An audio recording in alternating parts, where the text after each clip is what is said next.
God. All right, you guys. So it's 3:07. I think we'll go ahead and get started now. We've got a lot of people in here with us. So I just want to welcome you all. Thank you again for your patience while we got this thing started. Just a little bit about why we started this webinar series.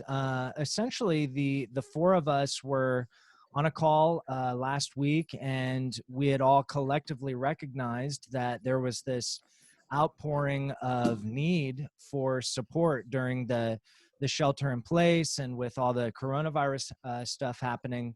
And it wasn't just people in recovery, but just people in general. It was kind of, we were getting a lot of both, where a lot of people who may not be in recovery were struggling with anxiety, depression, a lot of worry and fear. And then our homies in recovery were really struggling with maintaining their sobriety, being sheltered in place with people that may not be the best influence on them and things like that. And so we felt that it was really important that the four of us kind of come together and start this webinar series where we feature a keynote speaker and also offer resources for you guys, whether it's wellness or recovery. We wanted this to be a place where you didn't have to join a Zoom meeting, right, where there's 100 faces on the screen and you got to do your hair and everything like that, but rather more of a presentation feel where it's a little bit more relaxed, a little more casual, and a place people could come just to get a little boost for an hour from our keynote presenter and all of us with our resources. So I really appreciate you guys taking the time out of your afternoons to be here with us. I'm personally very excited. So I think before we get to the introductions, I just want to go over a little bit of housekeeping with you guys. So TJ is our keynote speaker today. He's going to fire it up here shortly, but I want to let you guys know that there is a Q&A feature on the webinar. Okay, so you guys can all see the chat there on the side. I see all you guys chatting, which is awesome. But also, I really encourage you guys to take advantage of the Q&A feature. Okay, so at any point, if you guys have questions for TJ Woodward or the three of us, please don't hesitate. Throw it in the chat or in the Q&A rather, and it can be anonymous or it can have your name. So whichever you prefer. Obviously, we have no preference. So if you want to pile the questions in there, we'll get to them after TJ's presentation. Other than that, let's see, for housekeeping, I want to make sure that the chat is very supportive. Obviously, I don't really foresee that being a problem with this community, but let's be nice to each other and, you know, a place of non-judgment. So that being said, I'll introduce myself for those of you I don't know, which I see a few that I don't, so that's exciting. But my name is Jeremy Miller, and I work with 3 agencies. I work with TJ at Conscious Recovery. I work for a detox in Hollister, California called Bright Future Recovery, and for an intensive outpatient program in Los Gatos, California called Embodied Recovery. So if you call me, I've got every level of care. I'm super excited to be working with TJ, Shannon, and Vicky. We are longtime friends and colleagues, and I think this is going to be the start of something really special. So thank you guys so much. Now, Shannon, do you want to introduce yourself now? Sure, I'd love to. Cool. First of all, thank you everybody for coming and participating in our very first webinar. I'm excited that we're actually not doing a Zoom call. I just want to say, first of all, those of us in the field that have been on quarantine are getting a little bit exhausted from Zoom calls. So we thought this would be a new more bearable opportunity, should we say that, after a lot of Zoom calls. So anyway, I work with Discovery Behavioral Health, and we have adult, adolescent treatment for substance use disorders and mental health and eating disorders. Cliffside Malibu, which you see here on my logo, is one of our adult substance use disorder programs. We do dual diagnosis treatment there. I've been working in the field for 34 years, so I'm actually a grandmother in the field now of mental health and addiction treatment.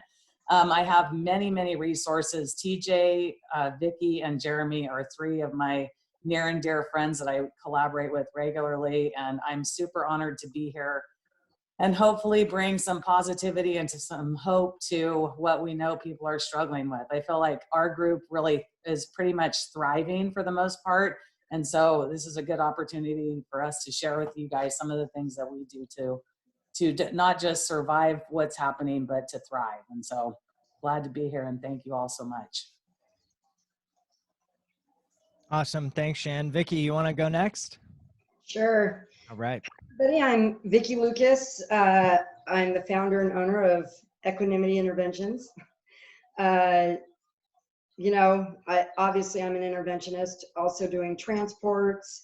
But what's more important to me is to kind of tailgate on what Jeremy said.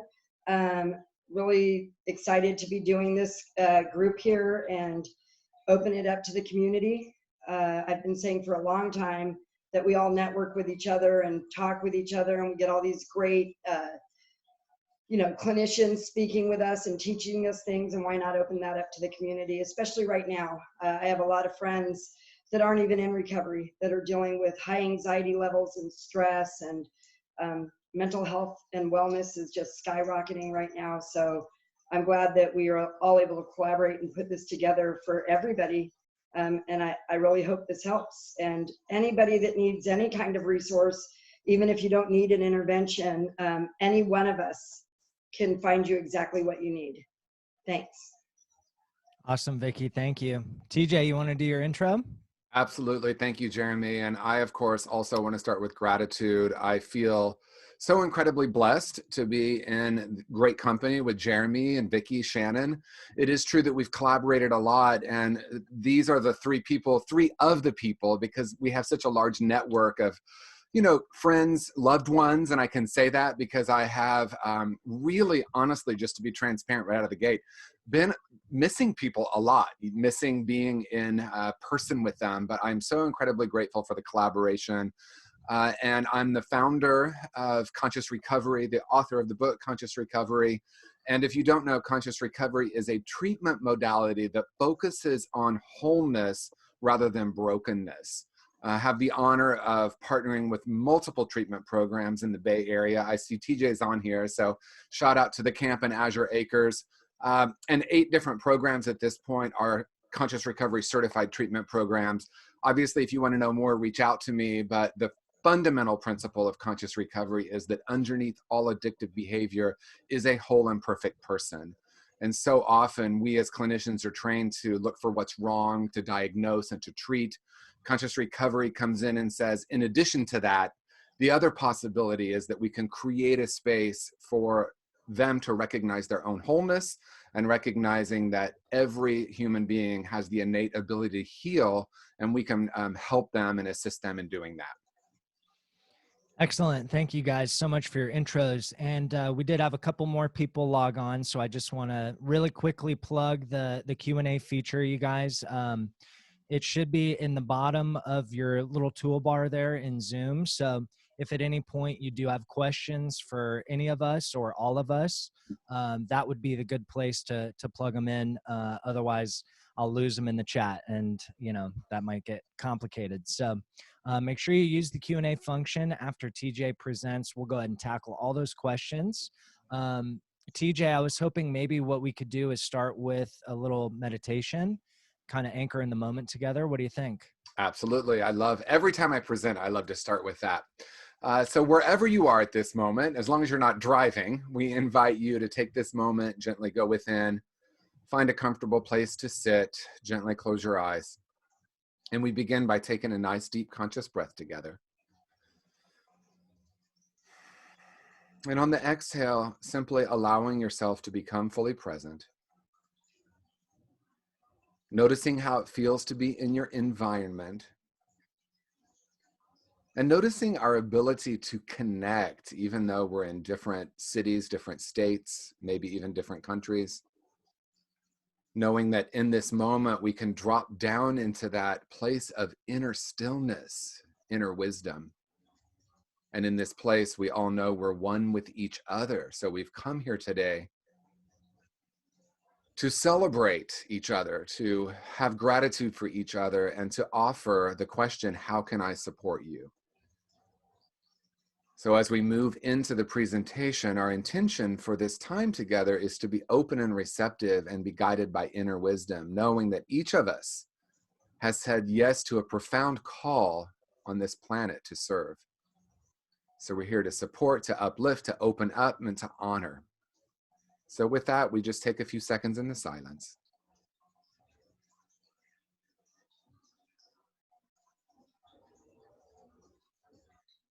And then I invite you to gently open your eyes.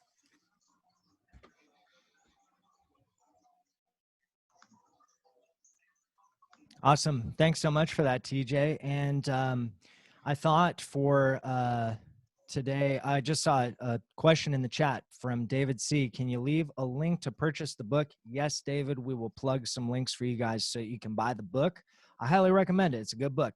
And a perfect segue, because I thought it would be good to read an excerpt from Conscious Recovery to kind of springboard your presentation today. So this is from the chapter in Conscious Recovery called Owning Your Power. And the subsection of this chapter is called The Power of Perception. And with everything going on, the four of us agreed that this would be a really good topic for our first webinar. And let me just go ahead and read this quote. Okay, so it goes, as we grow in awareness, we develop the ability to shift how we interpret the circumstances of life and what we call reality. Our powers of perception get clearer. How much of life is perception? All of it. We each see the world through our own lens. Multiple people in the same situation will each have a different experience of it, based on the lens through which they see it.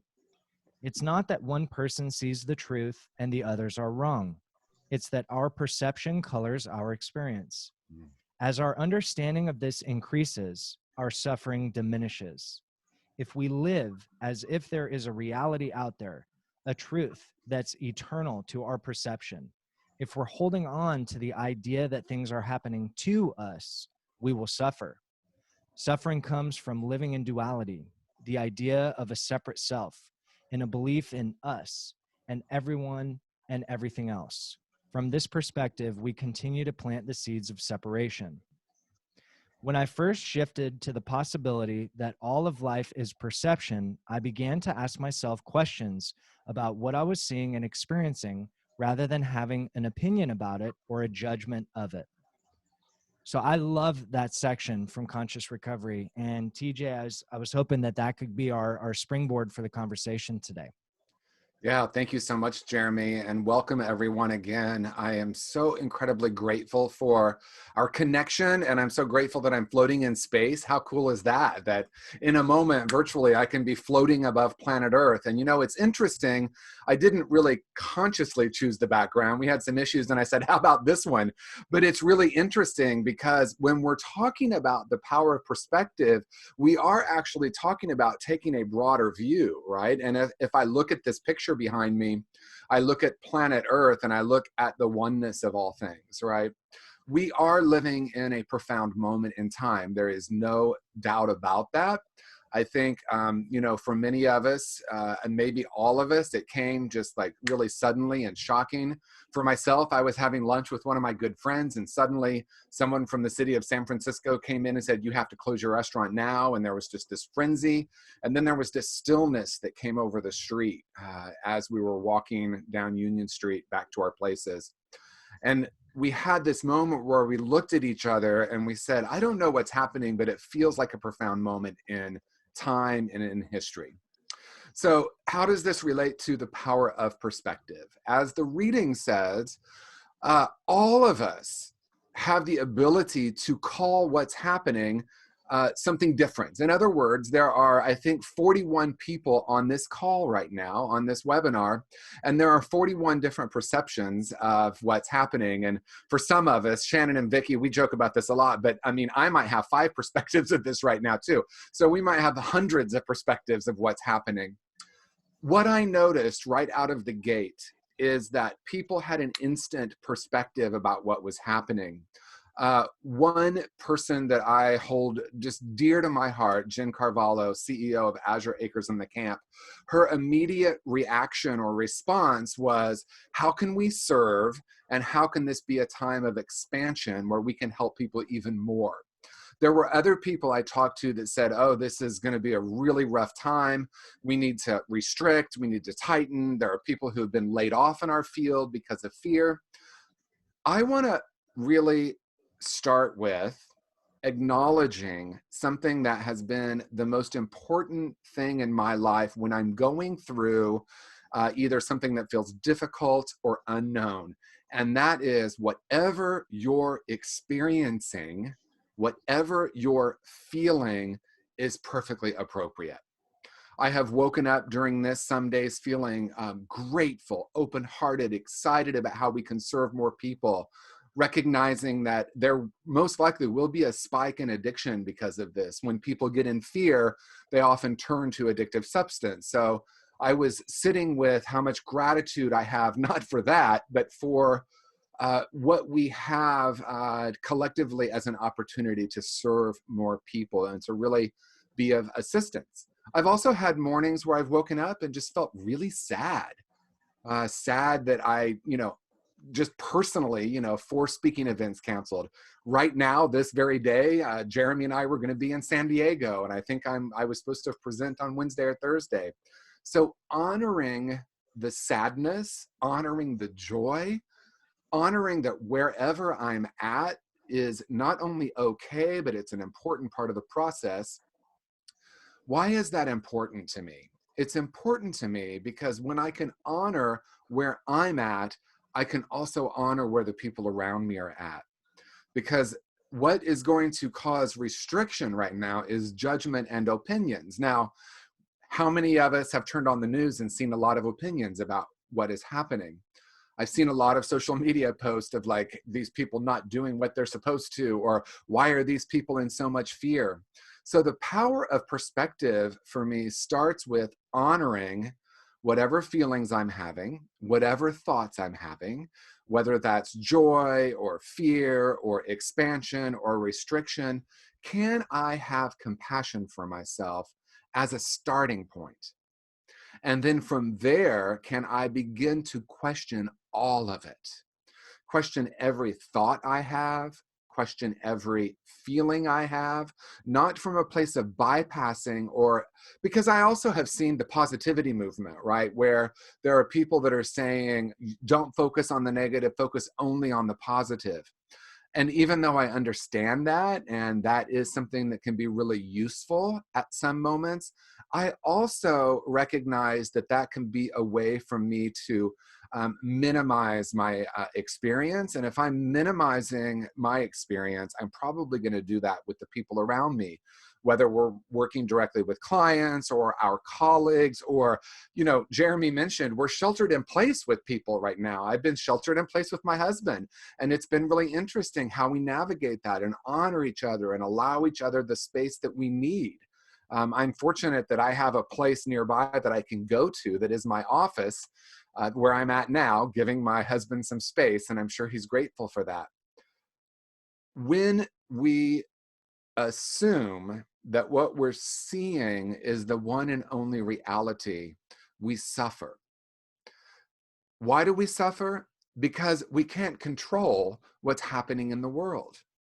But what we can do is look at our point of view about what's happening in the world. And then here's the paradox.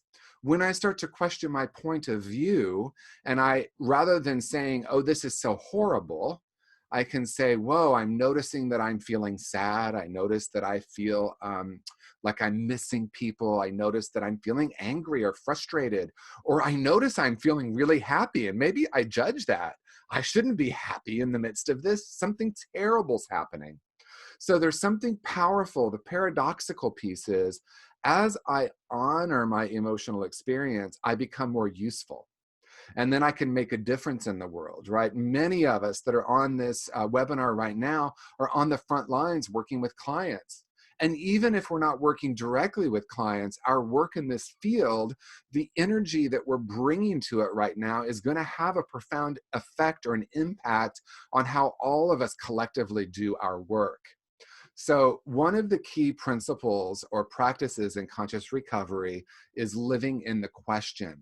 And when we talk about perspective, soon after the power of perspective in the book, we move into living in the question. So in the conscious recovery curriculum, this is something we invite clients to do in the workbook, in the online experience, rather than saying, well, you know, again, it's really interesting that this is my background because I love the flat earthers. And let me tell you why. Flat earthers say, well, you can see it's flat. Look, it's obvious that it's flat. I can see that with my eyes. Which is more plausible, that the earth is flat or that we're on this rock spinning through space, you know, whirling around this sun with all these other planets? Now, I don't believe the world is flat, although there was a time in our human evolution when that was a fact or an accepted fact, right? So the reason I am even sharing that at all is I have compassion for that because I spent at least the first 30 years of my life and maybe the first 40 years of my life assuming that what I could see was the truth, what I could hear was the truth, and what I could touch was the truth. But what we're exploring in this idea of the power of perspective and living in the question, we can start asking the questions, not am I right or wrong, but what happens when I start to question my core beliefs about myself and the world. One of the key principles or activities, if you will, in conscious recovery is recognizing that most human beings, and certainly most of our clients in early recovery, are carrying around a lot of what we call core beliefs. In conscious recovery, we call them core false beliefs.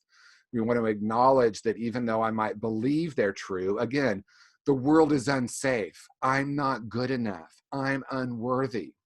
Many of our clients, and if we're honest, maybe we can look in the mirror and invite ourselves to look at, we might assume that those are facts rather than points of view.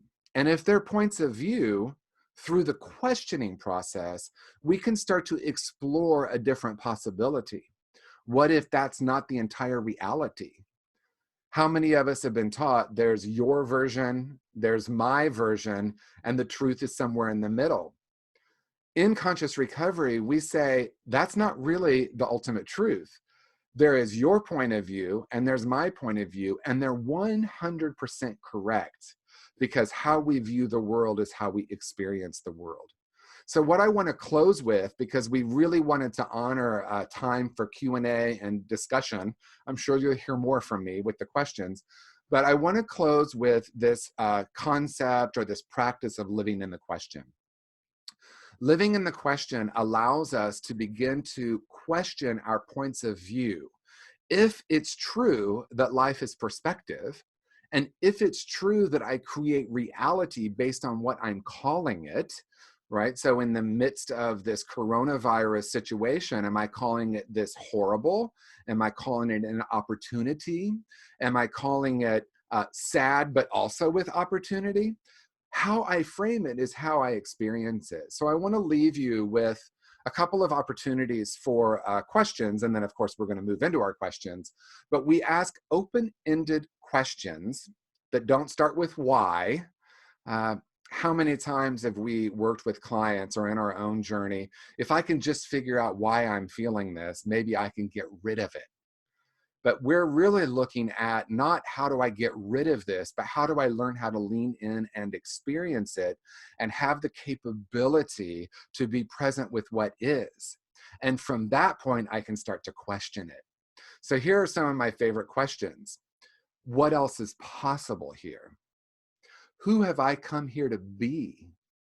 What is a greater opportunity for me in this moment? What is wanting to emerge? Those are questions that we can live in. So I'm going to give you a few practical pieces and then I'll turn it back to Jeremy. One is you can choose one question for your day. Your question for today could be, how do I serve? It could be, how do I honor my emotional experience?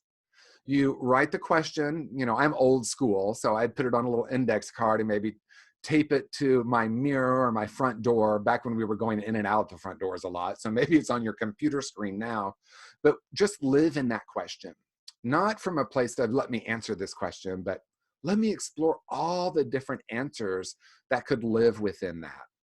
Or in a meditation practice, set your timer for 10 or 15 minutes. Ask yourself the question, what else is possible here? And during those 15 minutes, just simply ask yourself that question. What else is possible here? Another one that for some people can feel a little silly, but if you're alone right now, no one's watching, you can set a timer for 3 minutes, look in the mirror and ask yourself, what else is possible here? Answer with a one word or one sentence answer, and then ask yourself again, what else is possible here? The idea is really simple. When we open up to different possibilities, we expand rather than constrict. When we have a fixed opinion or a point of view, nothing changes, right? If you've been involved with 12-step, you might have heard nothing changes if nothing changes, right? So how do we start to change? We start to question our points of view. What if there's a different possibility here? I really like to focus on energy. What's the energy of the question? Does it restrict me? Like, how am I going to ever get through this? Or am I going to lose my job? What else is possible? How can I move into a life of service? How can I honor where I'm at in this moment? Who would I like to connect with that I'm missing today? So I think that's it for me. I just want to say I'm extremely grateful, and I'm excited that we have about almost half an hour left to do some Q&A. So with that, thank you. I love you all. Even for those of you who I don't meet, I look forward to collaborating, and I'll turn it back to Jeremy. Awesome. Thank you so much, TJ. I think now, yeah, like TJ said, you guys, we're going to open it up for Q&A. So please take advantage of that. And in the meantime, while we wait for some questions to come in, I think a good question for the three of you would be what kind of support we could offer for people who are experiencing a lot of fear right now. A lot of fear and a lot of anxiety. Those were the two big ones that that I got a lot of before we put this webinar together. Was a lot of people reaching out saying, Jeremy, you know what, like, I'm just anxious because I feel this sense of impending doom watching the news all day, and my business is struggling, and all these different things. And on top of that, they're trying to stay sober. They're trying to stay grounded in their recovery. So TJ, do you have anything to offer to someone experiencing those things?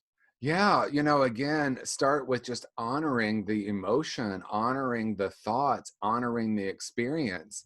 And there's something really powerful in honoring that instead of resisting it. Because a lot of us, myself included, again, for many, many years, it was like, this is uncomfortable. How do I get rid of it?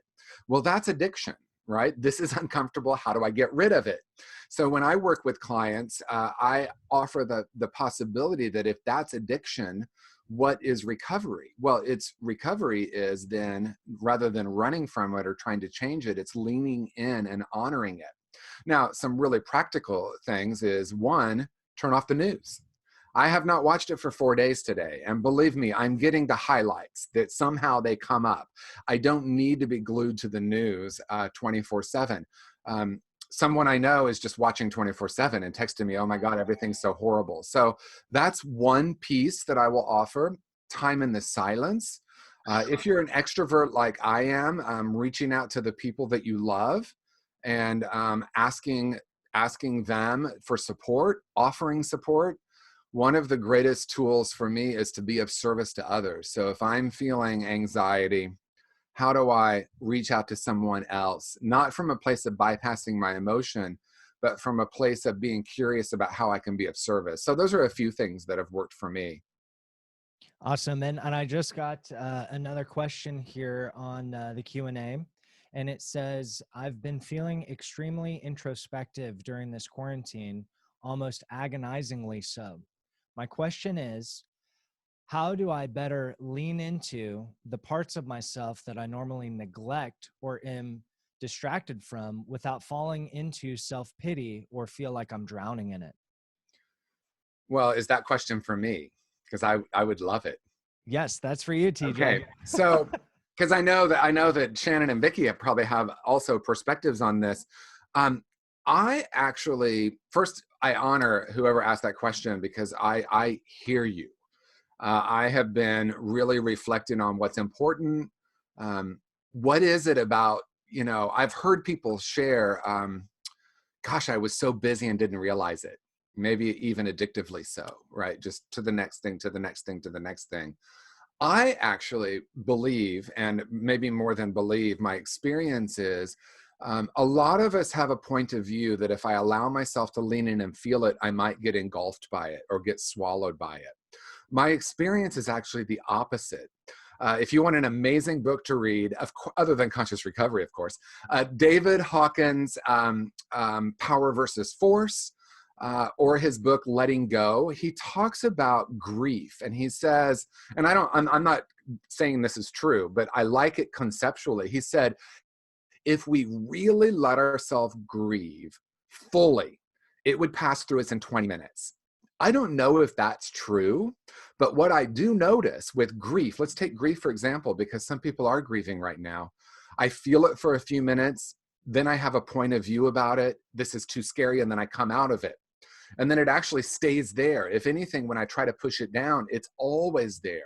So the paradox is when I just say, let me fully experience every thought and emotion that I'm having right now and really let myself feel it. If you look at it through a recovery lens, that's the greatest recovery tool possible, I think, because again, for me, any addictive behavior is, oh my gosh, this is too uncomfortable, let me get out, right? So then recovery is leaning in. So it's a practice for me. One of the number one tools I offer clients, and of course myself, is if I can do it for 2 minutes and come out, rather than judging I only did it for 2 minutes, I can say, wow, I felt that for 2 minutes. Feel it again and again and again. I have experienced that the more I practice that, the less I'm actually bound by the emotions rather than more. Awesome. Thank you, TJ. And thank you for that question too. Phenomenal question.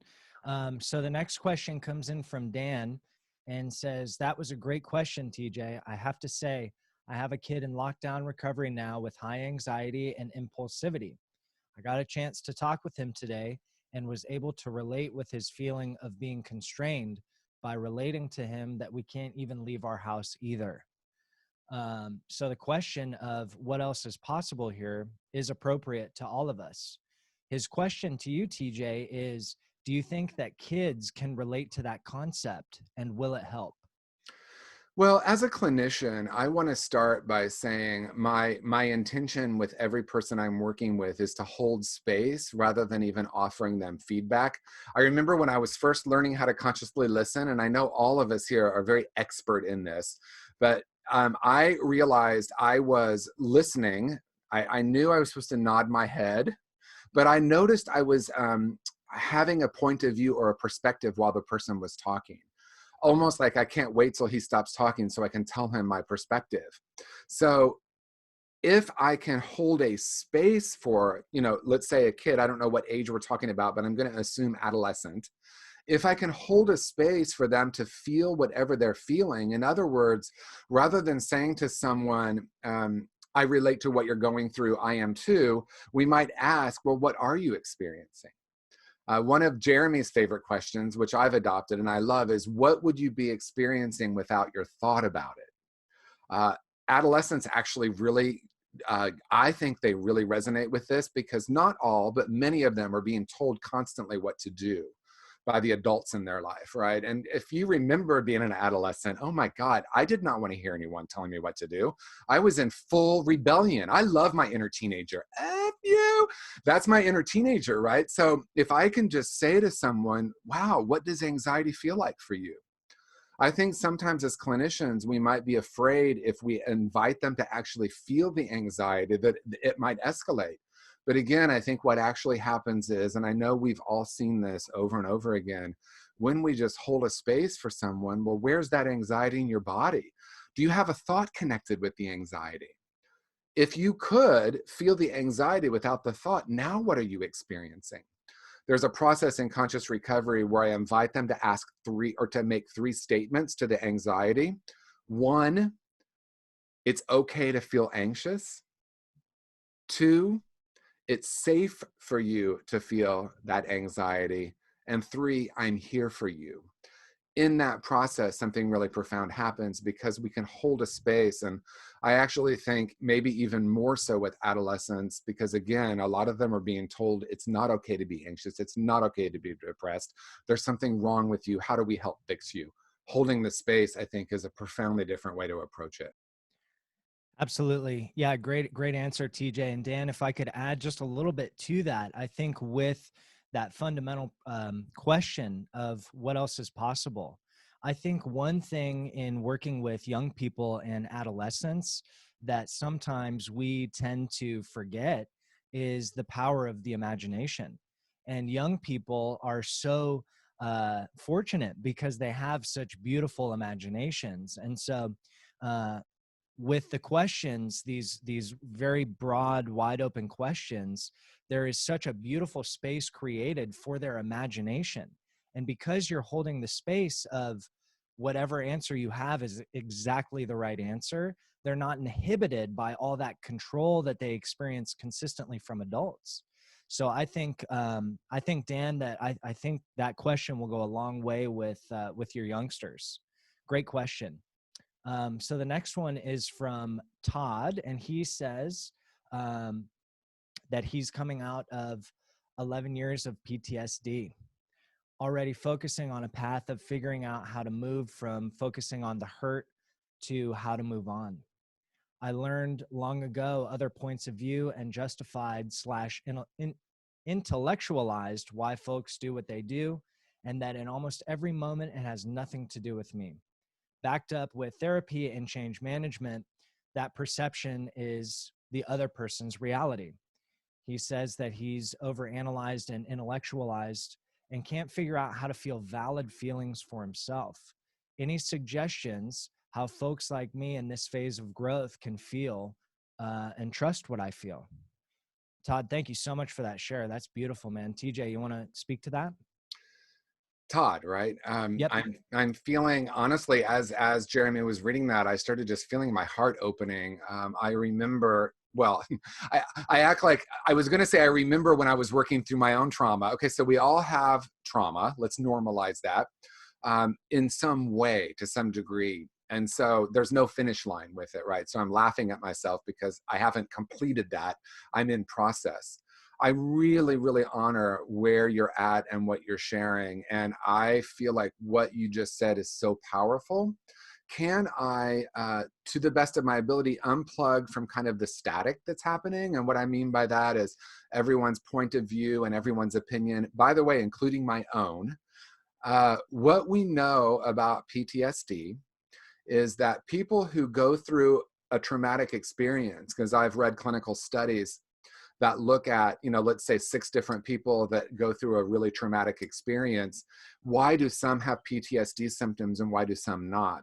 The answer pointed back to early childhood trauma. So in other words, I worked with 2 clients. One was in the building in 9/11 and one lost her fiance. She was on the phone with him when the building went down. Some people, obviously that's a traumatic experience, but some people had higher degrees of PTSD and it was about early childhood trauma. So as you said, Todd, it was really hooking back to something else. So you asked the question that I think is so powerful, and I'm going to be paraphrasing, but how do I honor the feelings I'm having? It starts with, for me, a point of view, I suppose, but more than that, an experience that there's no such thing as a negative emotion. I've actually toured treatment programs. I love touring treatment programs because if I pay attention, I can hear what's really going on. And, in some of the groups, there was a person sharing, some difficult feelings. And the counselor was saying, how do we help you get rid of those negative feelings? So first of all, it's a framework. There's no such thing as a negative emotion. Emotions are a guidepost, or they're indicating that something needs attention. Don Miguel Ruiz in his book, The Four Agreements, says, it's not your words that hurt me, it's that you've touched a wound. And in that same way, it's not only the traumatic experience that's happening now, it's that something is getting touched. I'll take it a little further in saying it's getting touched because it's wanting to heal. And so it starts with, that's why I use those three phrases. It's okay to feel that. You're safe now, and I'm here from you. And that comes from the self-parenting exercise out of conscious recovery. So if I can start to recognize and identify when that wound gets touched, or the PTSD, or the earlier trauma, starting with, it's okay for me to feel that way, and just sit with that for a moment and notice. It's safe for me in this moment to feel this. I'm here for myself. So whether you like the idea of the inner child, or just you're talking to that wounded part of yourself, that practice alone, repeating that for about 3 or 4 times, really checking in with that child, because most of us have some kind of framework of, I shouldn't be feeling this. This is negative. How do I get rid of it? I've heard people use that in recovery. Which steps should I use to get rid of this? This isn't about getting rid of. It's about learning how to be present with. Now, that also means that we might need some support in walking through that. In my own journey, I had an incredible therapist that just witnessed that. And it was support for me to learn how to be present with that part of myself that felt wounded. Awesome. Thanks, TJ. And great question. I really appreciate the share there. That was awesome. Now, this next one is a question that could go to any of our panelists today. The question is, I don't feel like I want to use or drink, but others that I live with do. Normally, it doesn't bother me, but with them being in the house and drinking often, I find myself being so frustrated and angsty. I know my lifestyle isn't the lifestyle of everyone, but I don't know what to do with these feelings. Any suggestions? Well, before we answer that, I just want to say I really appreciate you sharing. That is a true scenario that so many people are in right now, sheltered in place with people that are most definitely not a great support for recovery. So any takers? Vicky, Shannon, TJ, want to speak to that? All right, Vicky's going to bite. Here we go. I'll bite.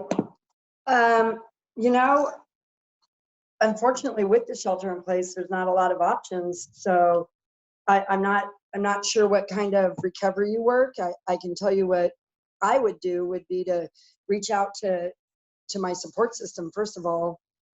Kind of what I'm doing anyways. If you have your own room, you can separate yourself from them when they are drinking.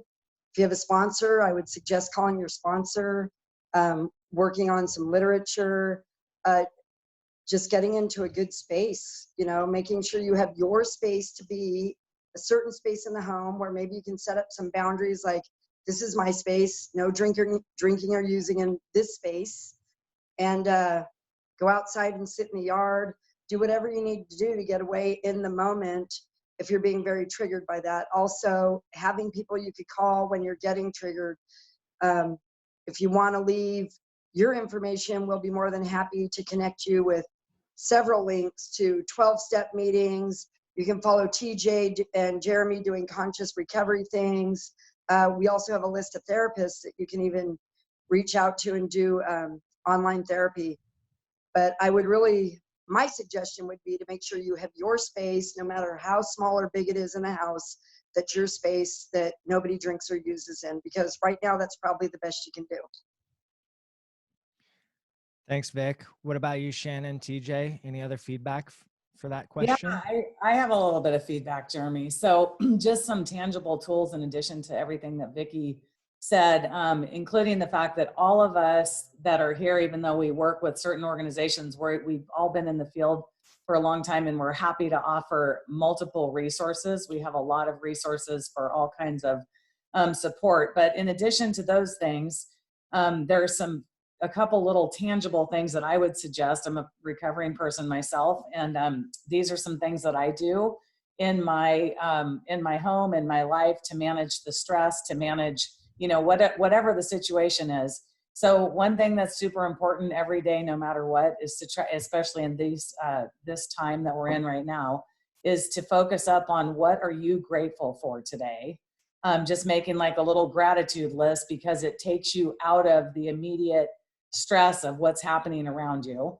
That's one thing. And then another, I mean, I have actually a long list, but I'll just offer up a couple. The other thing I think that's super important is to ask yourself, who am I checking on today or connecting with today? So taking the focus off of what's happening in your immediate environment and reaching out to somebody else too, to see what's happening for them outside of your home, whether that's somebody else in recovery or a senior or somebody else that's also struggling. I think that that's a super important tool. So just to keep it simple, I'll just add two things, because I could add a long list of things that we do to like get through this stuff. So that's my input. Thank you, Shannon. Yeah, and to whoever wrote that, I really appreciate you writing in. And also, if you find yourself struggling, we pinned our contact information at the top of the chat. So if you do need support, even if it's just a phone call or an email, please don't hesitate to reach out to us. Thank you again for that question. And guys, even though it's 3:52 and we've got more questions to get through, don't feel rushed, okay? Because we're all willing to go over in time. We set it to 4 o'clock just so people didn't freak out thinking it was longer than an hour, but no rush here, okay? Okay, so our next question comes from David, and it's to any of us. And the question is, I am in early sobriety, 61 days. Good job, David. Congrats. Any suggestions that can help me stay sober in this shelter in place, besides the basics like sponsor and meetings? I'm doing both. Any takers? TJ? Yeah, absolutely. And I see Vicky had her hand up too. So she's going to have other things to offer. First of all, yeah, huge congratulations. And I noticed, and you also said this is the first time you've been sober, and what a bizarre time to get sober. So let's just normalize that. You know, my heart goes out to you, because when I first got sober, I was like at a support group 3 times a day. That's what I needed. You know, I just needed to be like completely insulated. So again, I know that you said other than practical tools. And for me, a big part of it is, of course, staying connected. One of the greatest things about technology is, you know, go on YouTube and look up like Brene Brown or anyone you resonate with. If you want to go old school, look up John Bradshaw. I mean, there's so much online right now. You can hear recovery talks. Also, you know, again, connecting with maybe more than just a sponsor, right? Sponsors are really important. How do you build community in a really creative way?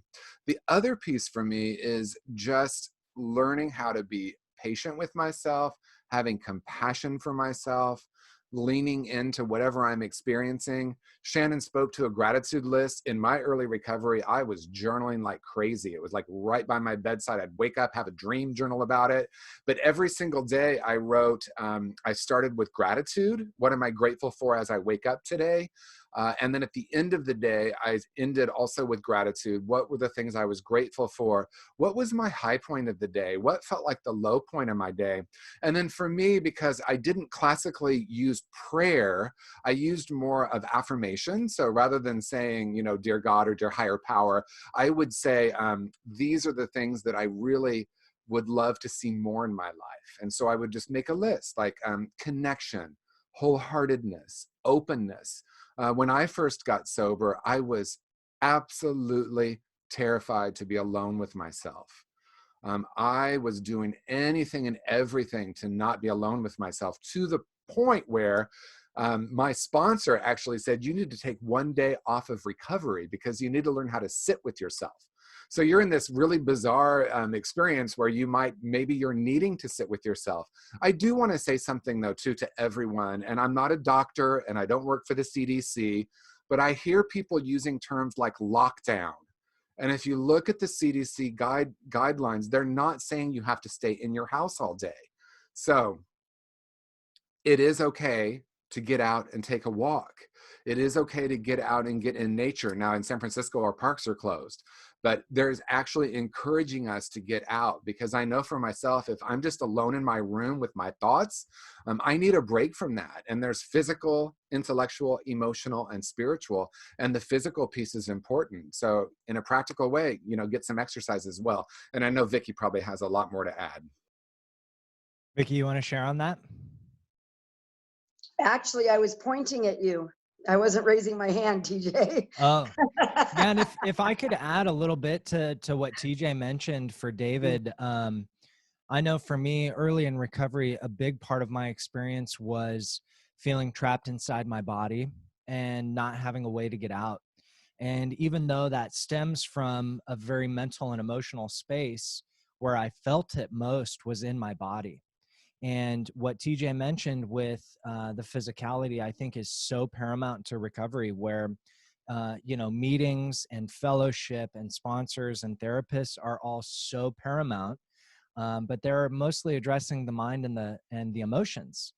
And so very often the body gets neglected. And I think that's a big oversight. So David, what I recommend is when you feel difficult emotions activating inside, and especially while we're sheltered in place, that can even add to that feeling of being trapped almost.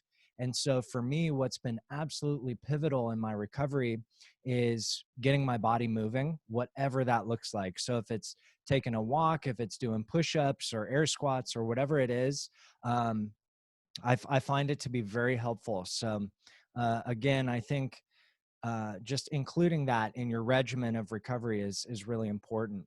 Thanks for the question, David. Okay, so the next one, moving right along.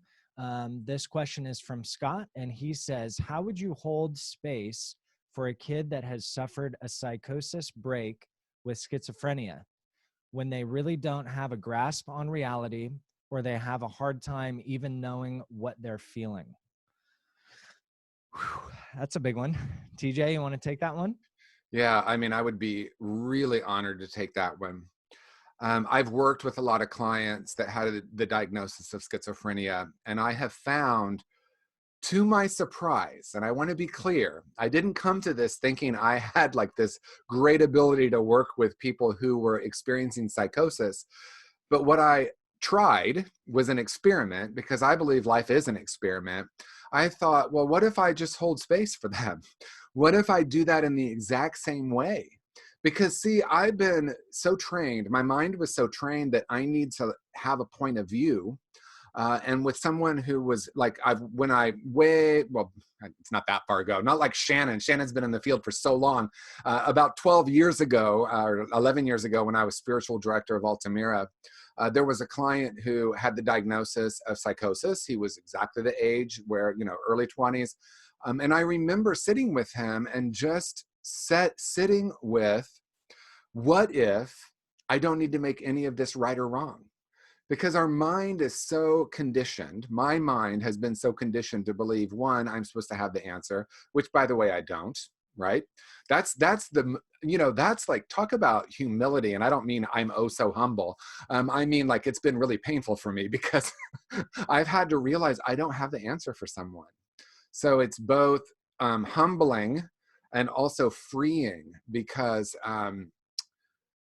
when I go into a session recognizing that holding space, no matter where someone's at, is so powerful.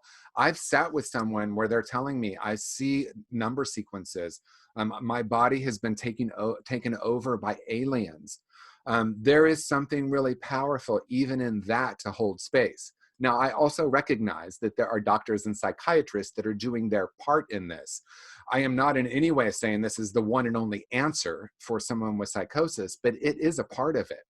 Because even in that same way, when we were talking about adolescence, what I noticed about people with psychosis is a lot of people were telling them that what they were experiencing wasn't real. Talk about the power of perspective. If I'm going to acknowledge that we all create our own personal reality, this is really putting that to the test for me. If someone's saying my body has been taken over by aliens, can I honor that person that that's what they're experiencing and not come from a good, bad, right, wrong place? I have seen powerful shifts in people. I am in no way saying their psychosis was healed, but there was something really powerful. There was a really deep connection, because at a soul level, see, this is where we get down to it in conscious recovery. Underneath all of that, there's still a whole and perfect person. The last thing I want to share, and I haven't honestly read this book, but Kim Kokoska, one of the best therapists that I've ever met, gave me a book, which is on my shelf. This might be a time to read it, but it's called Spiritual Emergency.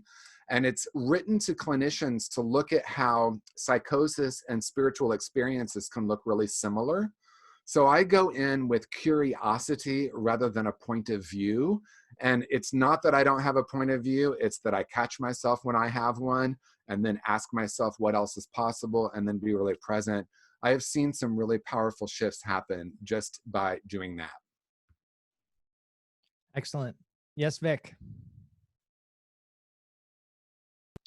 Sorry about that. I just want to talk about, I do a lot of interventions with people in psychosis, and I agree with what TJ says. I don't participate in telling them that they're wrong.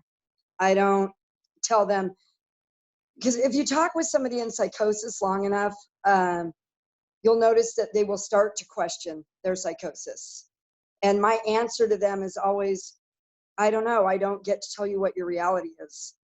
Let's get you the professional help and the medication and the rest, and then you can figure out what your reality is, because nobody's going to define my reality, right? So I'm in full agreement with TJ on that one. I think it's,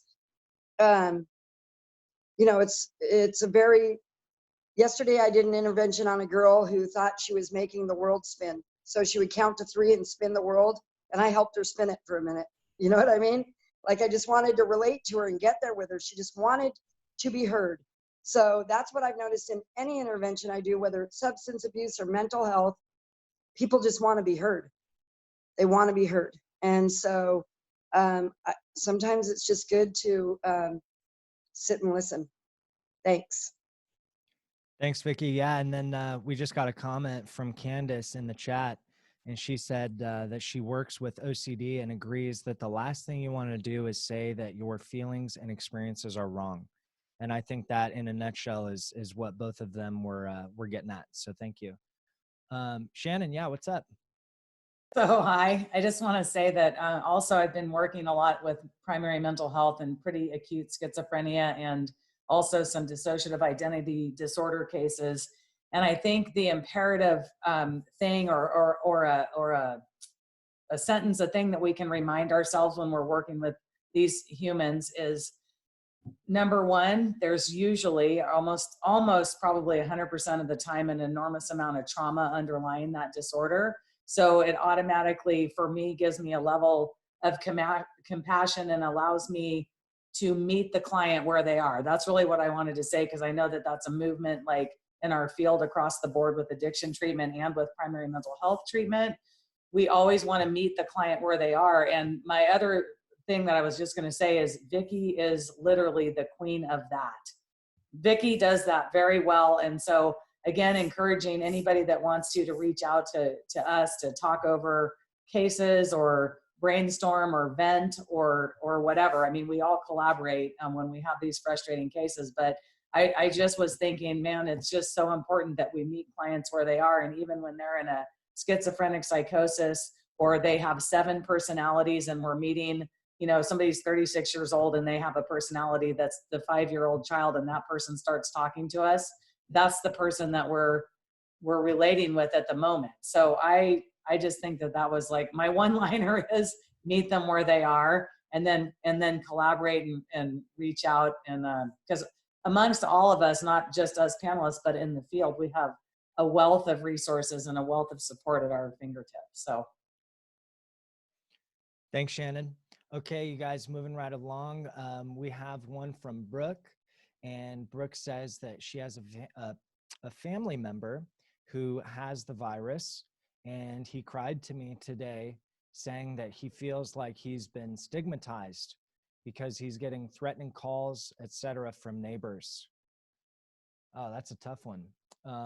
Are there any support groups for people with the virus? I don't know of any support groups. I'm sure that there must be some out there, and the four of us after this can scour the internet and offer those to you. Wow, what a difficult situation. TJ, do you have any words on that? Yeah, I mean, in a practical way, like Jeremy said, we'll help look for those resources. I think that stigmatizing is a natural part of fear, right? We see that with addiction. We see that like the conversation of schizophrenia. I think like anything else, I'm gonna guess that a person would need to be heard and honored. It's interesting that that theme keeps recurring, or actually not even recurring. That's the theme we've been in this conversation. How do I honor wherever someone is at? I can imagine that it would be really, really sad for me if people were stigmatizing. I actually think this virus has been stigmatized way more than it needs to be, right? Because I actually have heard people in even these Zoom calls saying, well, it doesn't mean you're going to die, right? And it's not even close to that. It's not even close to that. And that's not to not honor the people that have lost people from this. Or, I know that we had someone in the field. I just saw posting that we lost someone. So honoring that, but still recognizing that most people aren't dying from this, right? So to normalize that, I see someone, I think it's Candace, is posting a way for you to text the virus crisis support line. So I think that's really important. If I were to have a loved one in that situation, just like anything else, can I hold space? Can I ask questions? Can I be present with them?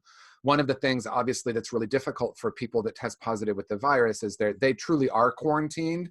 For those of us who are saying we're quarantined, most of us really aren't, but there are a lot of people who really, truly are, meaning they have to stay in this enclosed space. So honoring. And so it looks like that Candace just texted and tested that. So that's a great resource. And I'm guessing there are a lot more that are popping up. Yeah, and really briefly, I'd also want to offer that TJ and I are going to be hosting conscious recovery meetings. The first one is on Thursday. And while it's not specific to people that have the virus, what our intention is with the conscious recovery meeting is really opening an emotional space where people can connect with one another, and more importantly, connect with who and what they truly are in the world. So that could also be of support. We'll make sure to get you that information. Thanks a lot, Brooke, and good luck. That's a tough one. So I'm going to skip Todd. No offense. I got to skip you because you already got one. So I'm going to go to Gina, I believe, from Southern California, says that she just wanted to offer that in her recovery from codependency, depression, and cancer, she would go to the gym every day, which she called church. Love that. Without mindful breath and investment in her physical release, she would feel these illnesses take power. So she says, please get out, walk, hike, breathe, follow all the free Zoom yogas and fitness professionals on social media. And she says, psychosis thrives in isolation. Connection is one of the greatest healers. Sending big hugs to you all. I love that. Thank you, Gina, so much. I could not agree more. So you guys, we are running out of time. So I want to offer anybody any last minute questions from our attendees here. Any last questions? Thanks for that last one, Gina. That's awesome. Yeah, people are just stoked over there in the chat. Okay, cool. All right, you guys. Well, we will go ahead and sign off. I really appreciate you guys joining us today. I'm so grateful. And I myself, I feel this huge relief just being connected with everybody and doing what we do. Because, I've, like TJ, I've been experiencing a lot of sadness the last couple of days. And I think it really helps us kind of fuel our tanks, being able to offer support to other people. So I'm really grateful that you guys joined us. Also, before we get final thoughts from the other panelists, I just want to offer that we really appreciate you guys going through our sign-up process and giving us your email addresses. We're not going to spam you or anything crazy like that, but we want to make sure that everybody gets notified when we do these, because There is a lot of demand for these types of forums, and we're going to try and really capitalize on that and be able to offer you guys support. We're going to have a bunch of different speakers from all over the country, and it's going to be really exciting. So we will be sure to keep you posted through email and social media. And also, we're going to put together a newsletter where we can kind of compile all these resources that we're getting in the chat and pieces from the four of us, so that we can send you guys those resources every week or every month, whichever you prefer. And the last thing I have on that is that I'm going to email you guys a survey, just because we love feedback and we want to hear how the experience was for you guys start to finish. But Vicki, TJ, Shannon, do you guys have any closing thoughts you want to leave us with? Yeah, I just want to say, to everyone, thank you, as Jeremy said, and just to sort of reiterate, whatever you're feeling is perfectly acceptable and okay, and that you're not alone, even if it feels like you're alone. I also want to offer another resource, and that's wholehearted.org. There's a couple of products from Conscious Recovery on there. There's a clinical training that's about to launch, but there's also a lot of free resources on there. Gabor Mate has some courses on there, and Brene Brown. So wholehearted.org is another resource. And if no one's told you today, you're a whole and perfect spiritual being. Love that, TJ. Thank you so much. Shannon, how about you? Closing thoughts? Just thanks everybody for participating, and I'm excited about our forum. I'm so glad that we have the opportunity to bring resources. I think that we have at our fingertips so many, and this is a great opportunity to bring them to people that normally can't find them. So I'm excited for doing this every single week, and hopefully you guys will stay tuned in, and when we have topics that are of interest, please join us. Awesome. Thanks, Shan. How about you, Vic? Just want to thank everybody also for joining us. And as Jeremy mentioned, our information is at the top of the chat, and feel free to call me. There's whether you're in recovery or not, whether you're seeking help to get into treatment or just need to hear somebody on the other line, pick up your phone and call me. Don't be shy, because I'm not. That's perfect. Yeah, and for me to close, I just want to really repeat and validate everything that our three panelists said. You are whole, you are perfect. This is a very odd situation that we're all in. And I was on the phone with somebody this morning, and she said, Jeremy, I feel crazy. I'm not normally a crazy person. And I really sat with that, because I have felt very crazy for the last couple of weeks. And I think the reframe for me, the way I choose to alter my perception of this, is that we're normal people in a crazy situation, and that's it. And so we really, really appreciate you guys all tuning in today. Be sure to look for emails that we're going to be sending you with all those resources. And it would mean a lot if you'd complete that survey. It's going to be very brief. So we'd really appreciate taking a couple minutes and fill that out. Otherwise, stay well, stay healthy, and we will see you guys next week. Thanks so much.